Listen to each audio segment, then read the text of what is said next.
To talk today about overthinking, as I have had a lot of clients recently who are coming to me for help with their overthinking. And I had a client recently who has had just amazing changes in this area. And she's a very, very chronic thinker, very, very much so. And to see her improvement and to see that you can tell she just felt so much more peaceful in her body at this point because she's not in that chronic state of overthinking. And, I used to do this myself. I think many of us do, where we can't fall asleep at night because we're overplaying, overthinking conversations. It takes a long time to write a text, or we're rethinking that text we want to write, or rethinking the text we didn't write or we did write. We have a hard time making decisions. We have to ask, three or four people, our friends, about making a decision. And there's nothing wrong with, of course, speaking to friends at times to get some other insight. But I've learned through the years that ultimately we do have to find our own truth. And you want to be making decisions from your own sovereignty and from your own inner wisdom, because we are all here to have our own unique experience. And it's challenging with social media because, the comparison is so strong in our minds. And so we think that we always need to go outside ourselves to find answers. And so overthinking, as I've seen it change with myself and I've seen it change in clients, is really just a habit. And a lot of people like to take the identity that they are an overthinker, that they're in their head a lot. And there's nothing wrong, of course, with thinking. I mean, we have a mind for a reason. And careful thinking is a beautiful thing to utilize and to use and to participate in. But the chronic overthinking, where we feel very stuck, we can't move in situations, we're unhappy because our overthinking puts us into loops. It can make us feel depressed. I mean, there's so many things that come out of that kind of chronic overthinking. And my one message that I really want to deliver today is one, to realize it really is just a habit. We have been conditioned to focus on our mind as the tool that solves all problems and not actually moving into the body as the place of higher wisdom. And I believe that we want to use both of them, really. We want to use our mind and we want to use our heart and sense and feel the somatic experience that we're having in the moment. So it's just a habit. It's not who you are. It's not how you have to be for, the next 20, 30 years. You can absolutely change it. The ways to change it, though, of course, are going to be that you have to come back into your body and you have to have a relationship with your body and a relationship with listening to what is going inside. So, of course, as always, I'm going to probably repeat this in many videos, we need to have a personal practice. And I do believe meditation is a wonderful personal practice to develop, to get deeper into, to practice. That's why it's called a practice. Because when you start with meditation, even if it's for 2 minutes, I remember when I first started, probably in 2015, 2016, and I could not sit for longer than 2 minutes. There was no way. It was excruciating. And that meant that's how busy my mind was, right? So we need to sit first and to see, wow, there's a lot going on up there and it's very, very busy. So starting that practice of a meditation helps us to slow down. That's one of the first things we need to do, is just slow down and see where we're at, and to notice all the activity there, and to become better at noticing. Can I notice my thoughts just coming and going? Can I notice that there's something inside here that won't stop analyzing everything, ruminating over everything, and thinking about everything? And that's the first step, because the first step in any of this work is always awareness. we need to have deep conscious awareness of what exactly we're doing. So you definitely want to be starting with having some sort of meditation practice, whether it is just putting on a timer and starting for 2 minutes and building from there. And then, of course, there's sound meditations, there's guided meditations. There's so many ways and so many different kinds of meditation that you can learn. And as everything with all modalities that I believe that are here right now, there's lots of them so that you can find the one that works for you. So once you're noticing, and if you're here listening to this, then you already know that you have an overthinking mind. And how do you start to change it? Well, it starts by understanding that it's just thoughts, it's just thinking, and it's not who you are. And so the moment that you can start to realize that and step back, then there's a little bit of a detachment and a witnessing that's happening over the thoughts that's happening.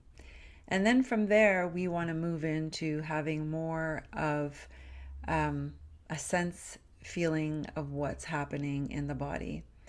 And so if we think about it, we're here, right? We're thinking a lot, and we want to move our awareness into the body. And so sometimes a great tool or practice is to name like 3 things that you can see around you, in front of you, and 3 things that you can feel. And so one, by like, let's just naming like, the things that are around you and the things that you feel, you're getting out of your mind in that chronic state of overthinking about something. And now you're coming into the present moment and you're witnessing, and then you're feeling, what's around you. So, or you could also name sounds, like I hear dogs barking right now. I can feel my thighs on this chair, right? So that brings me to the present moment and helps me ground into the here and now, and helps me move my sense of awareness into the heart and into the body instead of being so focused here. So that is definitely one of the ways to stop the overthinking, is start getting into the practice of coming into the present moment, right? I often say to clients, we're everywhere essentially most of the time, but we're never in the present moment. So let's say we're in the kitchen, we're chopping something, we'll be ruminating, thinking about something else, instead of being there with that carrot and saying to yourself, like, there's an orange carrot in front of me, I'm chopping a carrot, I'm in my kitchen, this is where I am, right? Being in that moment with what's happening.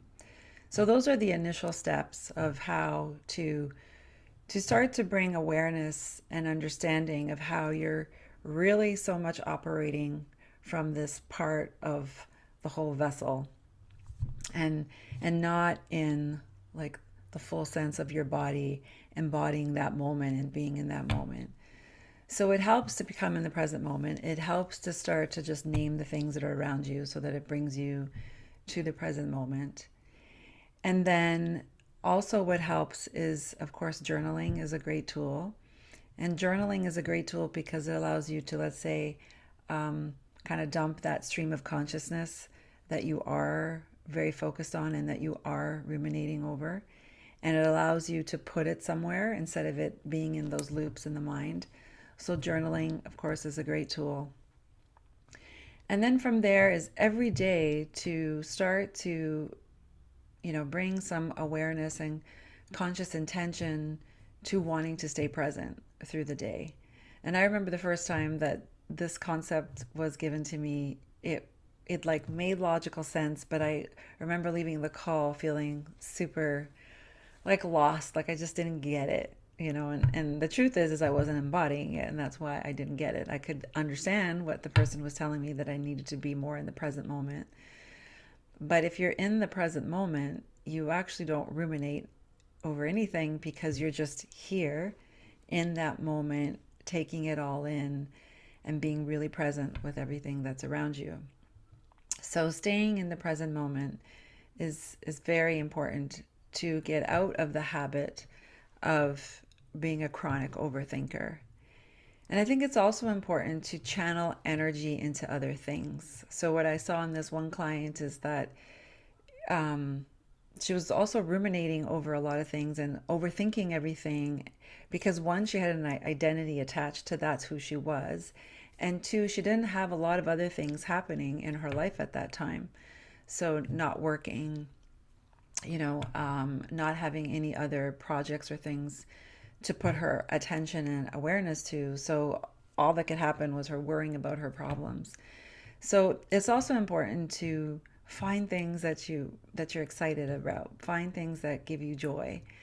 You know, be of service of some sort that you can, either volunteering or work, um, whatever it is, but put that attention and intention into something else. Channel that energy into something else, because that energy of overthinking is just a habit, and it's this trapped energy that you have in your body that you're not releasing by maybe channeling it into something else. That could be another way to release overthinking.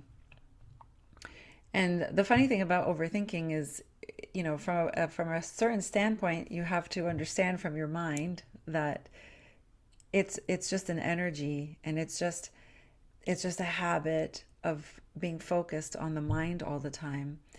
And so the more that you can bring yourself into your body, the more that gets released without trying. Because I think if we try to do things a lot of the time, it actually causes more resistance. So it's if there's so much energy up here, it's about moving that energy. So going for walks, working out, like when we're overthinking, like, okay, time to go for a walk, and time to go for a walk where I can stay present on my walk. Don't go on a walk and then listen to a podcast because you're in your head again. So what you want to do is go on that walk, but then, I was going to say, challenge yourself to just stay in the walk, noticing all the surroundings, right? So I believe it's a process for sure to let go of overthinking. I don't think it goes away overnight. But certainly progress can happen really quickly once you no longer identify that that's who you are, because that's not who you are. You are an infinite being. This is a habit that you've picked up along the way because our mind has been placed as a high value in our society. And it's about you learning to be more in touch with what's happening inside and how you're feeling, and being more present with all that is unfolding in your life and that's unfolding in your day. And being present with each moment allows you over time, slowly and slowly, or quickly, but little by little, you start to release the attachment to the overthinking. And then you start to see it for what it is the beauty of it. You start to see that, oh, it's just this like box going off in my mind right now, and I actually don't have to listen to it. I can just see that it's there, acknowledge that it's there, and just say to myself, okay, I'm just going to let this go. And where do I want to put my energy in this moment? Where do I want to focus my intention and my attention in this moment? What am I supposed to be focused on in this moment? Usually we have things to do, right? If we have kids or we have a job, there are things that we could put our attention towards, and we can just continue to remind ourselves that we don't have to be attached to listening to the chatterbox in the mind, and just see it as that, and bring more awareness into your body so that you're not attached to what's happening in the mind. So I hope that was helpful. And thank you for being here on this journey with me.